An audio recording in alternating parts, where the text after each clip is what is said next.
Em Aracitaba, Mercado do Dudu, preço baixo e respeito ao cliente. Alimentos em geral, açougue, frios, bebidas, bomboniere e muito mais. Venha para o Mercado do Dudu, Rua Coronel José Homem 26, ao lado da Escola Municipal. WhatsApp 329-8466-7500. Mercado do Dudu, preço baixo e respeito ao cliente. Vem pra cá.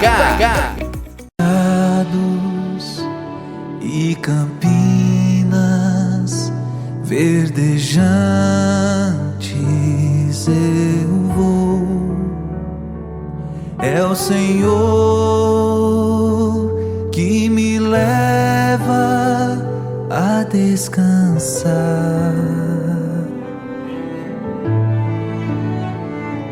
junto às fontes de águas puras, repousantes eu vou. Minhas forças o Senhor vai animar.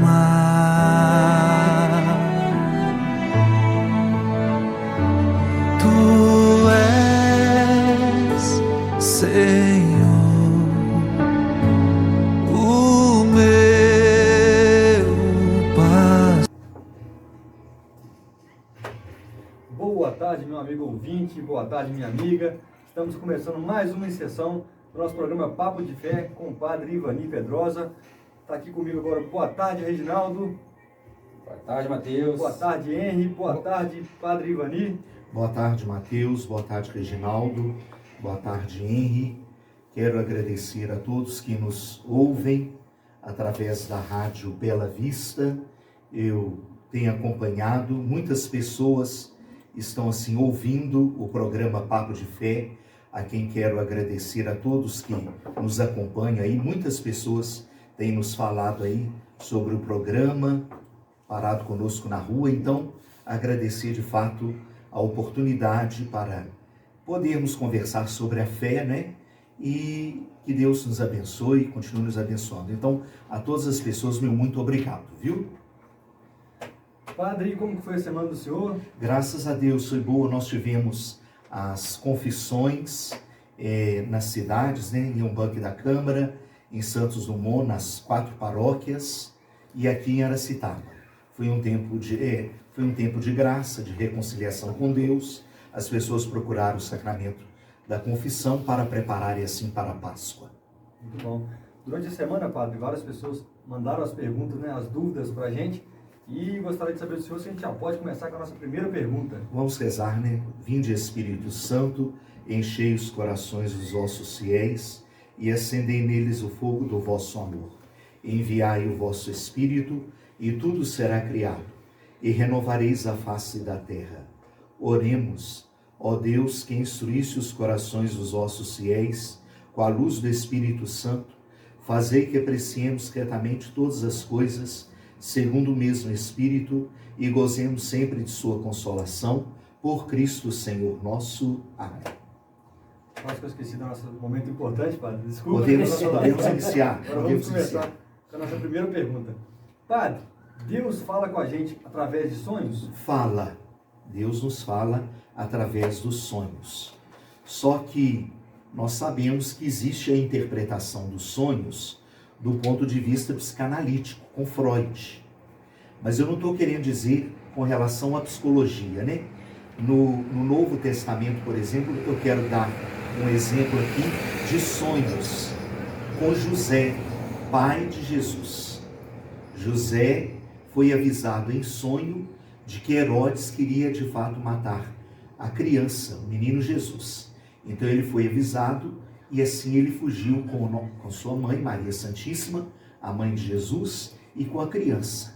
E assim Herodes, naquele momento, não matou a criança.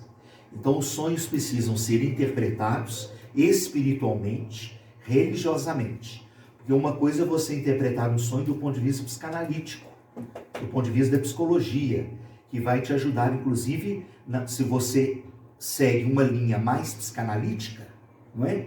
Não junguiana, nem de grupo assim, uma psicologia de grupo ou de trabalho, se você segue essa linha mais psicanalítica, a psicologia vai poder te ajudar assim na sua própria vivência a lidar com, às vezes, com traumas, com situações difíceis que você viveu. Mas do ponto de vista espiritual, o sonho muitas vezes nos mostra um caminho que nós devemos seguir ou evitar. Mas precisa assim ser conversado também com o diretor espiritual, com o padre, o que isso pode significar na vida da pessoa, não é? Então, assim, a gente não deve ficar nem muito impressionado com o sonho, nem deixar de lado o sonho. O sonho, de fato, é algo que está na nossa vida e que muitas vezes nós rememoramos ali para nos alertar sobre alguma coisa, né? A gente não deve agir impulsivamente, movido porque um sonho me disse tal coisa. A gente deve pensar, de fato, o que aquele sonho pode significar para a vida da gente e assim viver. Mais importante é viver a realidade, né?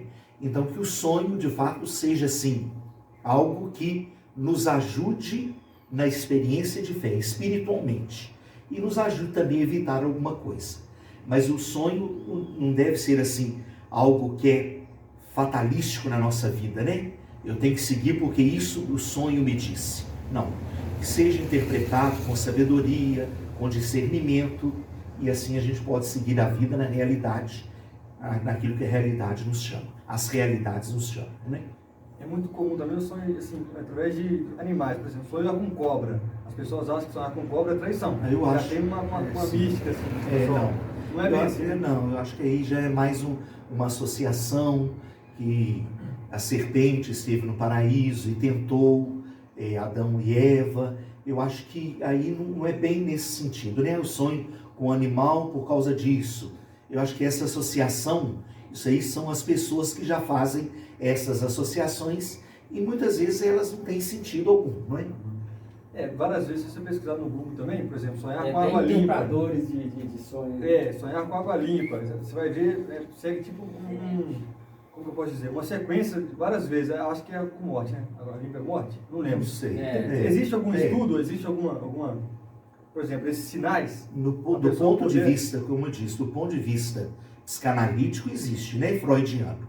Agora, do ponto de vista dessas associações que as pessoas fazem, eu não sei se a lenda, a história da cultura popular, se existe algum livro que possa explicar essas associações que o povo faz, né? Que as pessoas fazem, melhor dizendo. Entendi. Padre, você falou do Velho Testamento.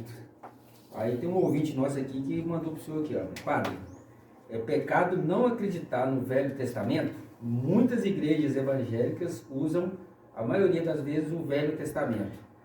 É pecado não acreditar no Velho Testamento. Nós até, em respeito aos judeus, nós dizemos o primeiro mandamento e o segundo, o primeiro testamento e o segundo testamento, em respeito aos judeus.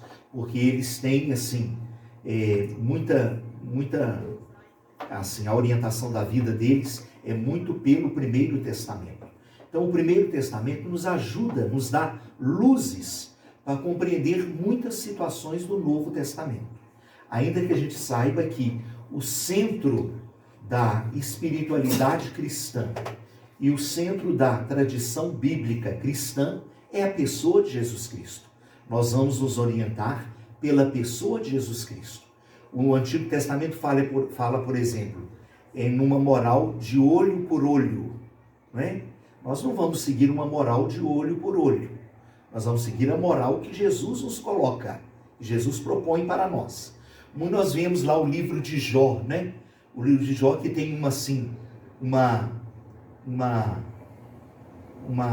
justiça retributiva, que Deus retribui de acordo com aquilo que a pessoa faz. Se a pessoa é boa, ela recebe mais dons de Deus. Se a pessoa é má, ela recebe os males também que vêm de Deus. Não é bem assim. Hoje nós já temos uma compreensão da verdadeira justiça que vem de Deus, na pessoa de Jesus Cristo. Então, o Primeiro Testamento nos ajuda a partir que ele ilumina o Novo Testamento. Os dois se complementam e os dois formam a palavra de Deus. Mas nós devemos orientar a nossa vida pela pessoa de Jesus Cristo. Como Jesus Cristo agiria neste caso? Como Jesus Cristo, ele agiria neste caso? Então aí a gente faz essa pergunta e é o nosso norte, é a nossa orientação, de fato, a pessoa de Jesus, né? A gente consegue ver lá no livro de Jó, por exemplo, a retribuição de Deus, como que Jó passou, estou falando do Primeiro Testamento, né? O que Jó viveu, tudo aquilo que ele passou, ele perdeu, e ele teve assim digamos assim, um enfrentamento com Deus, né? E Deus mostrou a ele que de fato o caminho que ele deveria seguir. Mas Jó é um exemplo para nós de uma pessoa temente a Deus, e nós confiamos na pessoa do próprio Deus, que é Jesus Cristo. E padre, então o ideal para o católico que está iniciando agora a sua caminhada de fé, o interessante então não é começar de Gênesis. Não, eu sempre oriento assim, sim, sempre oriento a pessoa a começar a ler pelos evangelhos, os 4 evangelhos, os Atos dos Apóstolos, não é? As cartas de São Paulo, os Salmos, e assim você pode depois passar para os livros proféticos, os Juízes, o início da criação do mundo, o Pentateuco, que é Gênesis, Êxodo, Levítico, Números e Deuteronômio. Mas sempre começar pelos evangelhos, os 4 evangelhos, os Atos dos Apóstolos, e depois pegar lá os Salmos e assim por diante. Os livros proféticos e assim por diante. Padre, essa dúvida do nosso ouvinte, ela quer saber se é certo ou errado. Padre, descobri que estou gostando de uma outra menina. Me falaram que é errado gostar de outra menina. O que eu faço? Olha, primeiramente eu quero dizer assim que nós devemos sempre respeitar as pessoas que são homossexuais, né? Nós devemos sempre respeitar. Agora, o Catecismo da Igreja Católica, lá nos números 2357, 2358 e 2359, nos diz assim: a homossexualidade designa as relações entre homens e mulheres que sentem atração sexual exclusiva ou predominantemente por pessoas do mesmo sexo. A homossexualidade tem se revestido de formas muito variáveis ao longo dos séculos e das culturas. Sua gênese psíquica continua amplamente inexplicada. Apoiando-se na Sagrada Escritura, que os apresenta como depravações graves, a tradição sempre declarou que os atos de homossexualidade são intrinsecamente desordenados, são contrários à lei natural, fecham o ato sexual ao dom da vida, não procedem de uma complementariedade afetiva e sexual verdadeira. Em algum caso podem ser aprovados. Um número não negligenciável de homens e de mulheres apresenta tendências homossexuais profundamente enraizadas. Esta inclinação, objetivamente desordenada, constitui para a maioria uma provação. Devem ser acolhidos com respeito, compaixão e delicadeza. Evitar-se-á para com eles todo sinal de discriminação injusta. Estas pessoas são chamadas a realizar a vontade de Deus em sua vida e, se forem cristãs, a unir ao sacrifício da cruz do Senhor as dificuldades que podem encontrar por causa de sua condição. As pessoas homossexuais são chamadas à castidade, pelas virtudes de autodomínio, educadoras da liberdade interior, às vezes pelo apoio de uma amizade desinteressada, pela oração e pela graça sacramental. Podem e devem se aproximar gradual e resolutamente da perfeição cristã. Então, em primeiro lugar, o respeito, né? O respeito e a caridade cristã. Não agir com discriminação. Então, se às vezes dentro da família tem alguma situação de homossexualidade, deve-se conversar, né? O pai e a mãe devem se conversar com o filho, se for o caso, com algum familiar dentro de casa, e dar atenção ali para que haja de fato um acompanhamento, o respeito, o diálogo, Porque nós não podemos nos fechar também e falar que essas realidades não existem. Elas existem. E a igreja sempre nos orienta ao respeito à caridade cristã e à acolhida dessas pessoas. Padre sente ciúme de outro padre? Eu acredito que sente sim. O ciúme, eu acredito que sente sim. O ciúme é próprio do ser humano, né? O ser humano, a gente sente ciúme. Agora eu quero falar uma coisa aqui que às vezes pode até assustar, mas eu não estou tirando isso assim da cabeça. Assim. O padre é padre. Ele não é influenciador digital, não é? Ele não é influenciador digital, ele é sacerdote, um homem de relações.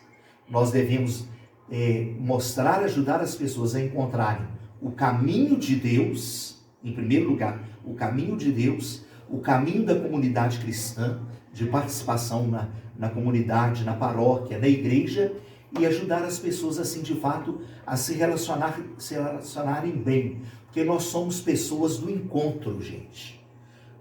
Como que eu tenho avaliado a minha vida de encontro dentro de minha casa, né? Eu tenho encontrado, nos momentos de encontro com os meus familiares, eu tenho vivido bem esses momentos, não é? Ou tem sido momentos de divisão, de gritarias, de discórdia. No meu trabalho, eu tenho sido uma pessoa de encontro ou tenho sido uma pessoa de divisão, de fofoca, que causa desunião? Na minha comunidade, na minha cidade que eu moro, eu tenho sido uma pessoa de união, de proximidade, de relações de amizade ou de fofoca, de destruição da vida das pessoas? Através da língua, através da fala, através de atos. Então, o padre é aquele homem que ajuda também as pessoas a se encontrarem com Deus e umas com as outras. E fazer com que esse encontro seja um encontro edificante, um encontro de alegria com Deus, um encontro de amor com Deus e um encontro de ser uma pessoa melhor cada dia, né? É isso. Um padre pode comandar, por exemplo, 2 paróquias? Às vezes um padre, ele está à frente de 2 paróquias, porque naquele momento está faltando um outro padre que possa ajudá-lo, né? Nós temos situações de padres que às vezes estão em 2 paróquias, não é porque eles querem, é porque a necessidade assim pede deles, né? A arquidiocese pede deles. Nós temos tanto na arquidiocese de Fora, quanto em outras arquidioceses, acredito eu, ou dioceses, que às vezes o padre está em 2 paróquias, né? E às vezes, né? Mas é porque naquele momento está precisando dele nessa situação. Então essa pergunta foi ter pela live, se eu não me engano, e eu acho que a pessoa quis dizer assim da paróquia. O padre teve que se ausentar e aí ficou com o ciúme do outro padre assim, por estar presidindo a paróquia. Ela foi meio direta aqui, mas eu acredito que tinha sido isso aí. Na semana passada eu tinha dado essa pergunta. Eu não acho que a necessidade... da paróquia. Não sei se 2 padres podem presidir a mesma paróquia. Não, às vezes é um padre e um vigário, né? Mas às vezes algum outro que venha substituir, não há necessidade de sentir ciúme, assim, nesse sentido, porque naquele momento está precisando que aquele outro substitua o padre, né? Uma ocasião que não é que acontece sempre, não é uma coisa que... Quando confessamos nossos pecados, devo falar o nome das pessoas envolvidas no pecado, padre? Não necessariamente, né? Não necessariamente. O pecado até porque a confissão sacramental deve ser algo muito objetivo. Uma coisa é confissão, chegar e confessar com o padre. Outra coisa é orientação espiritual. Outra coisa, você vai conversar com o padre sobre sua vida de família, aí toma mais tempo, né? E a confissão é algo mais objetivo, né? Eu venho aqui me confessar por tal pecado, tal pecado, tal pecado. Então, necessariamente não há que se falar o nome das pessoas, né? Mas o pecado em si, né? Até a gente pede que na confissão a pessoa não fica rodeando muito, que ela seja mais objetiva possível. Porque também você acaba colocando uma terceira pessoa que talvez não tenha nada a ver com o pecado dele, né? Assim, o pecado dele não. É ele que colocou a pessoa no pecado, colocou no pensamento dele, às vezes. Né? Mas Padre, ó, essa pergunta aqui é meio cabulosa, hein? Não entendi. Posso me casar com minha comadre que batizou meu filho? Eu acredito que não, né? Acredito que não, né? Eu não entendi essa pergunta, mas eu não, creio né? que ele deve ter, Comadre é ele madrinha. deve ter separado, né? E depois a madrinha que batizou o filho dele ou é solteira ou separou também e batizou o filho dele, agora está perguntando se pode casar com ela.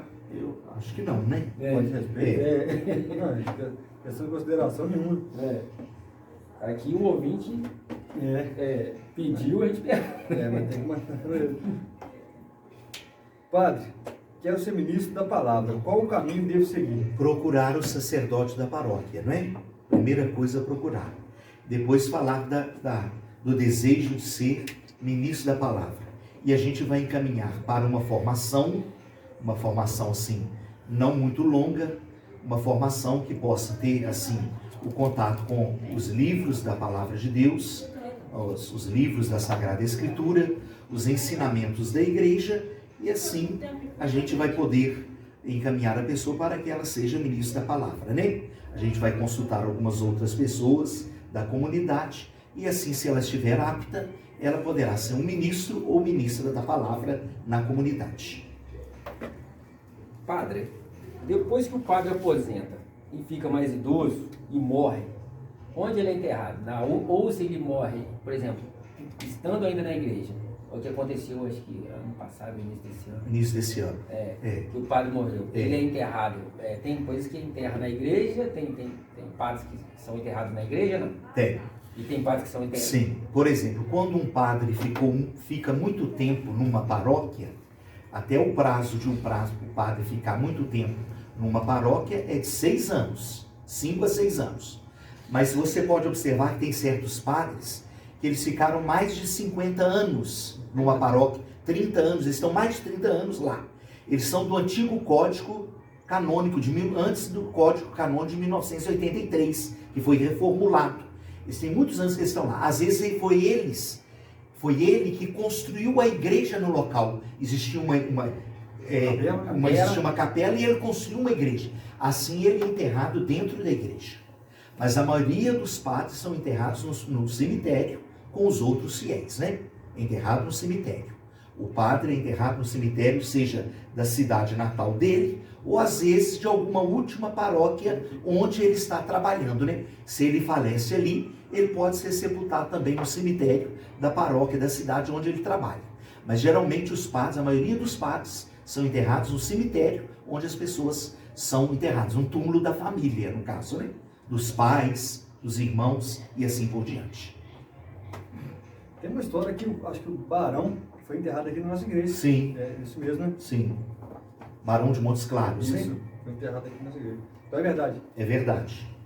Vai ter um túmulo dele lá? Dizem que Com a construído por cima. Não, com a reforma do piso da igreja, eu acho que houveram um descuido e não deixaram a lápide dele, mas é ali no o sepultamento dele foi dentro da igreja. É logo depois que desce do altar. Sim, né? não, desce do altar e você desce mais um pouquinho, Mais um degrau. mais um degrau, você pode ver que ali, provavelmente ele foi sepultado ali. Padre, o que são os 7 pecados capitais ou vícios capitais? Todos os pecados capitais giram em torno do capitalismo. A própria palavra já diz, né? Do capitalismo. Nós colocamos os bens materiais ou os desejos humanos acima dos bens espirituais, dos bens que vêm de Deus. A gula, ela é o desejo exagerado por alimentos e ela nos prejudica. A avareza, a pessoa ser avarento, só querer acumular bens, isso nos prejudica. Só querer acumular bens materiais, o dinheiro, isso nos prejudica. Então todos eles giram em torno do capitalismo. E o capitalismo, quando é desenfreado, nos atinge, nos faz cometer o pecado, nos faz sofrer e faz sofrer tantas outras pessoas, né?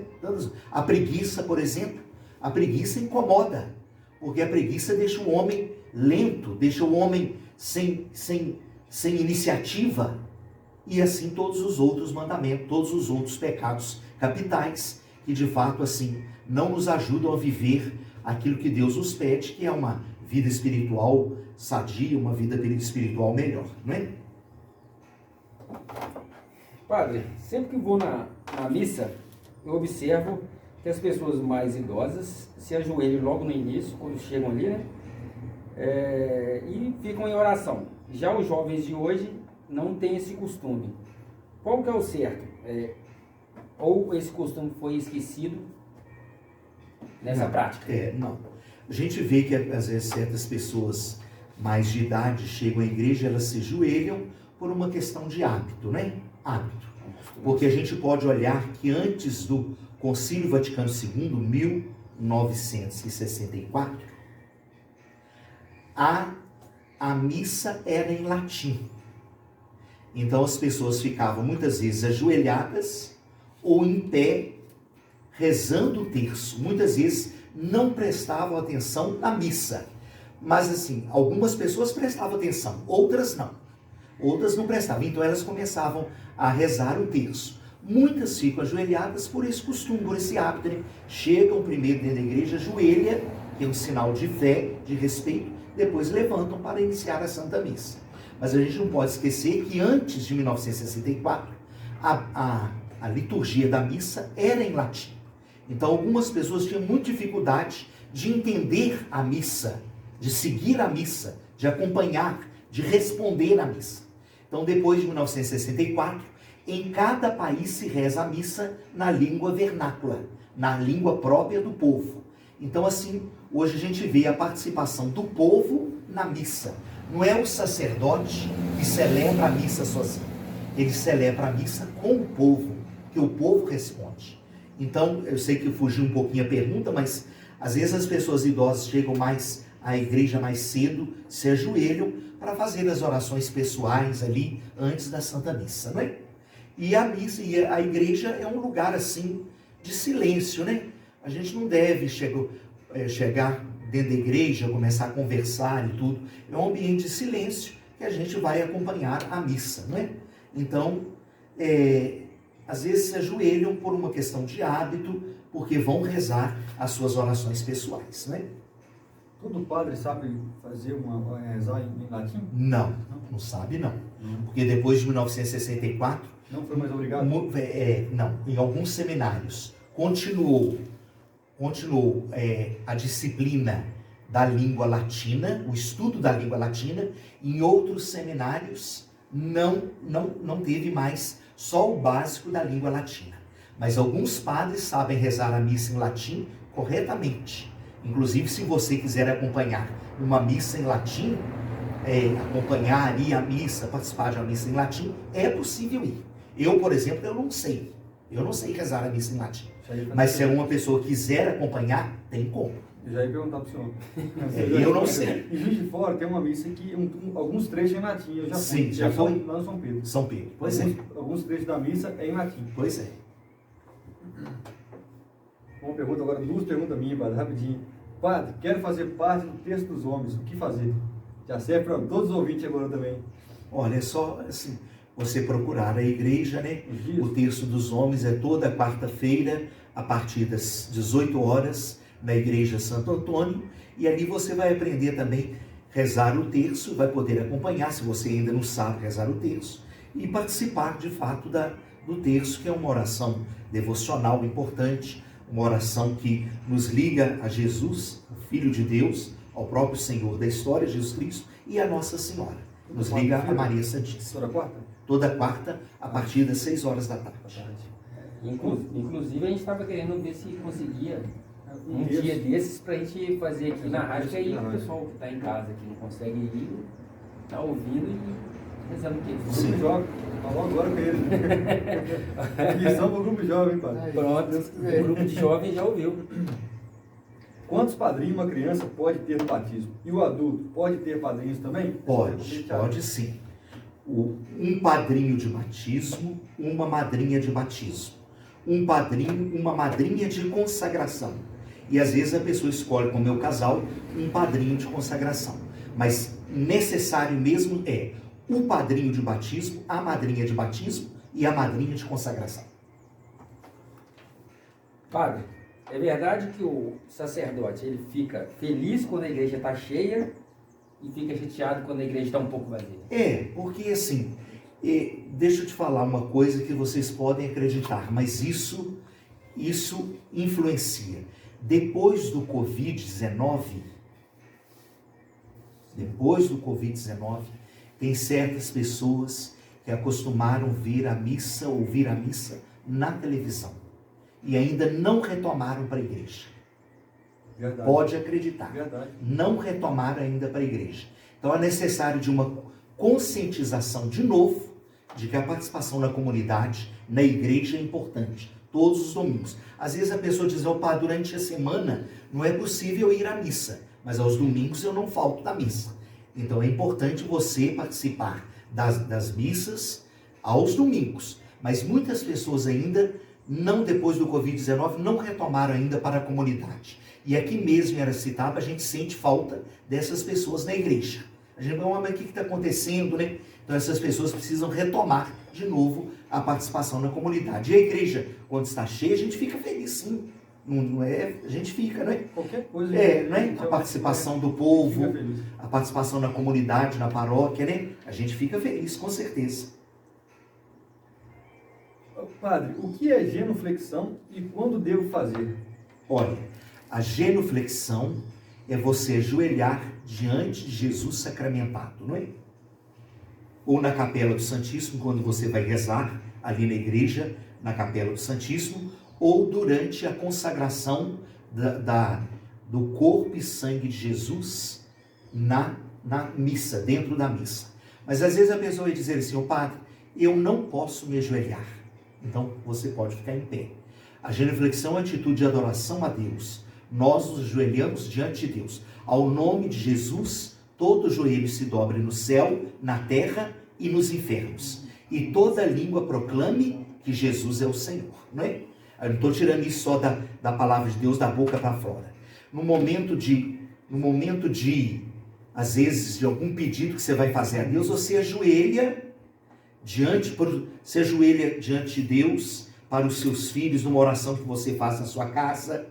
Você pede a Deus ali, clama a Deus, então você clama de joelhos. E quando a oração de fato é fervorosa, uma oração confiante, uma oração que confia mesmo, o pedido é alcançado, a graça é alcançada de Deus. E assim a gente alcança. Coloque os joelhos no chão e você verá o valor da oração, o poder da oração. Então é ajoelhar-se diante de Jesus na hóstia consagrada e ajoelhar na sua casa também, no momento de oração, fazendo um pedido a Deus, clamando a Deus por uma graça, não é?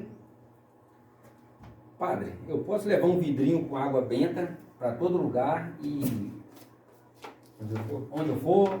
Pode levar um vidrinho com água benta, pode sim. Agora, eu não sei se fica de bom tom, assim, qualquer lugar que você vai chegar, você vai jogar a água benta onde você está, aspergir, né? Acho que não é isso, né? Você pode levar o vidrinho de água benta e aspergir, eu acho, na sua casa, né? Aspergir no seu trabalho, né? Sempre respeitando que às vezes pode haver alguma pessoa ali no trabalho que seja de outra religião, de outra igreja, sempre com respeito, né? Mas não há nada que impeça que você possa levar um vidro com água benta, não. Reginaldo, vamos ter sorteio hoje? Vamos. Então vamos lá, nosso desafio vai ser a pergunta de número 19, hein? A pessoa que mandar pra gente, vou perguntar qual que foi a pergunta número 19, que mandar pelo nosso WhatsApp, o primeiro que mandar essa mensagem vai estar levando aí um livro hoje de brinde, né? Padre, qualquer pessoa que queira pode se tornar padre? Sim, assim, o jovem, ou às vezes uma vocação mais adulta, né?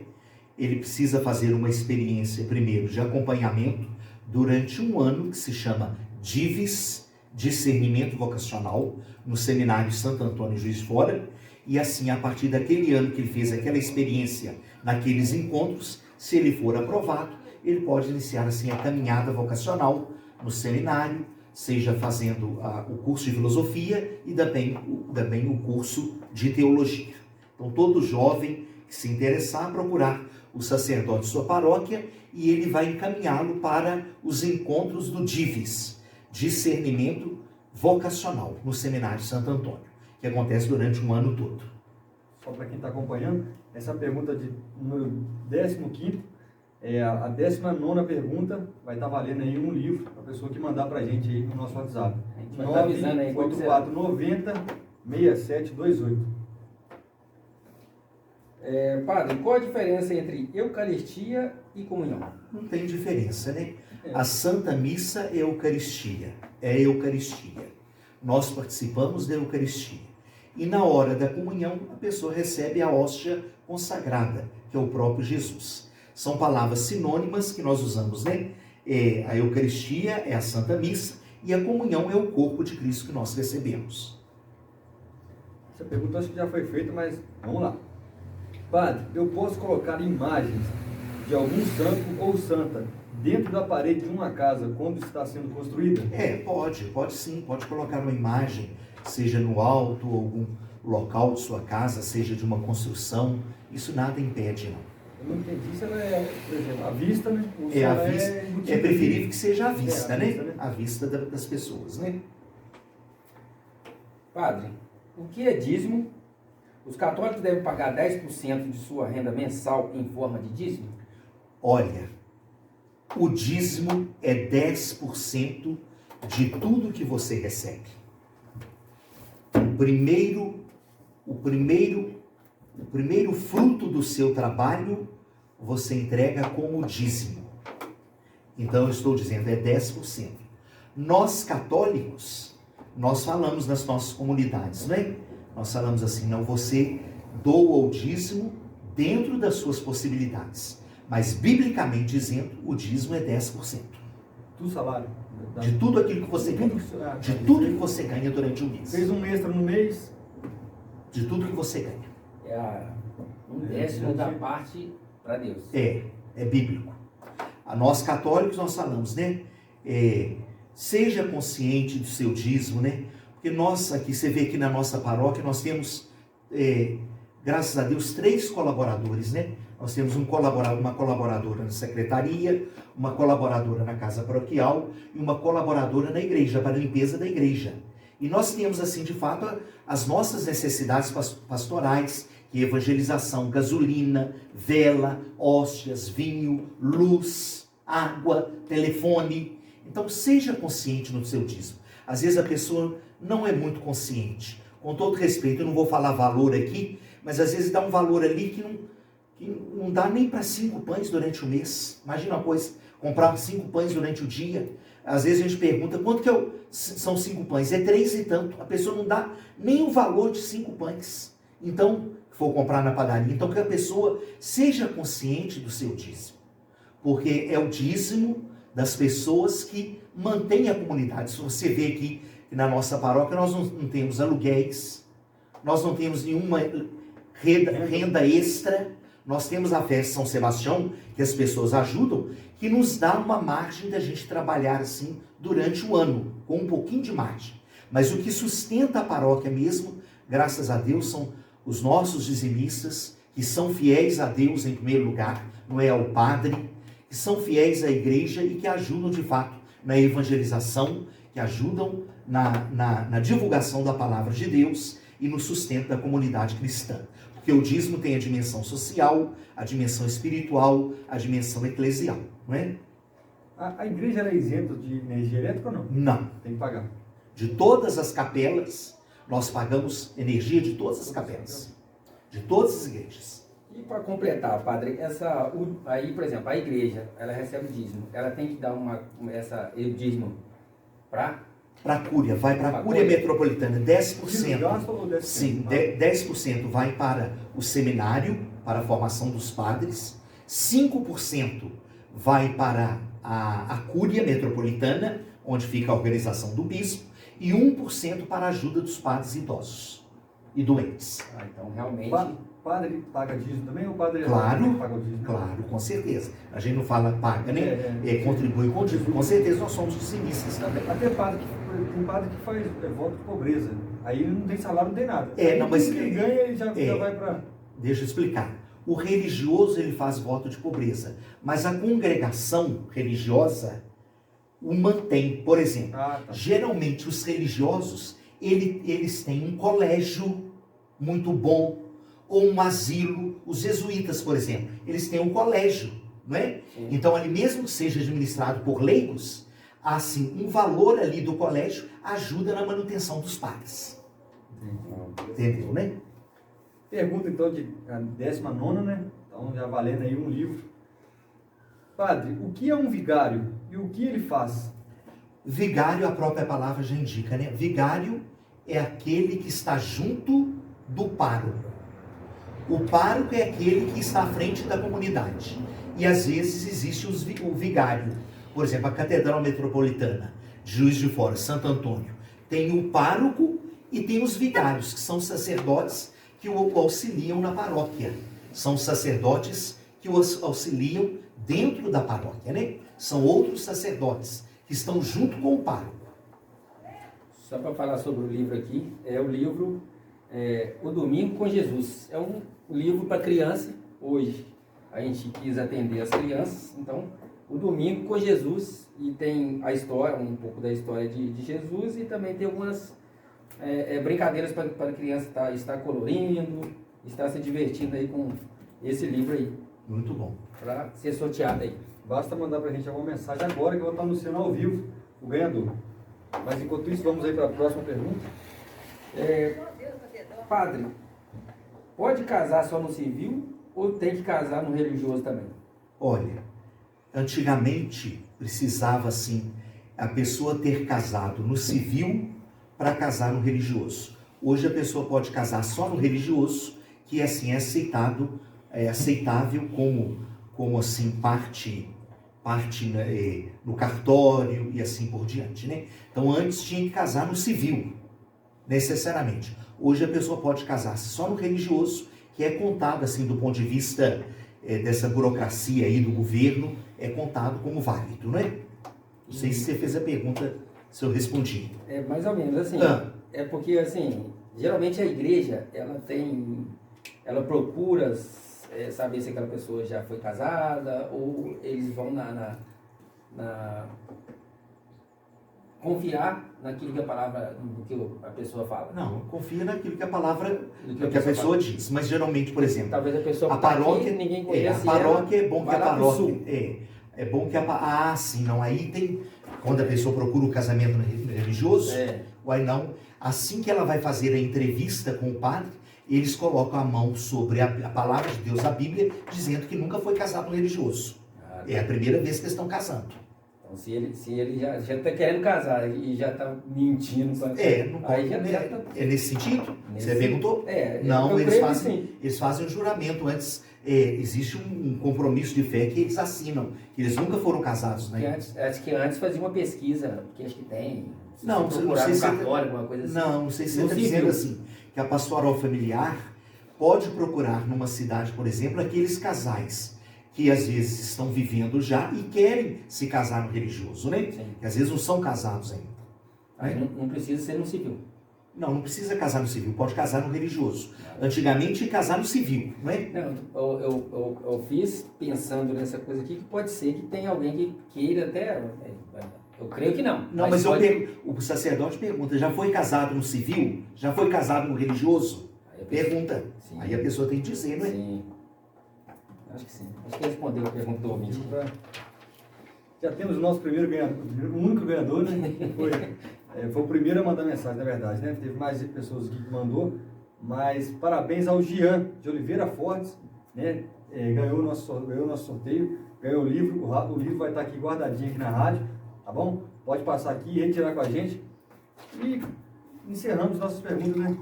Infelizmente chegamos ao final. Padre, se o senhor tem algum recado? Temos missa hoje? Não, hoje não tem missa não, mas eu quero convidar as pessoas para participarem da Semana das Dores, que começa no próximo domingo, às 19 horas, né? A Santa Missa, uma pequena reflexão sobre a dor de Nossa Senhora, e teremos assim a Semana das Dores, antecipando assim a Semana Santa, não é? Muito obrigado para você, ouvinte, que participou conosco. Muito obrigado a todos aí que acompanharam a gente pelas nossas redes sociais, pelo Instagram. Um abraço, fiquem com Deus. Até segunda-feira, se Deus quiser. Qualquer pergunta pode mandar para a gente pelo nosso WhatsApp, que a gente vai estar aqui para poder estar passando para o próximo programa ao Padre. Mateus, e só lembrando que se perdeu hoje, amanhã tá no YouTube lá, que aí ele pode tá tirando as dúvidas, compartilha, dá o sininho. Então, Agradecendo todos os radiovintes, viu? Deus os abençoe, Nossa Senhora os proteja. Amém. Amém.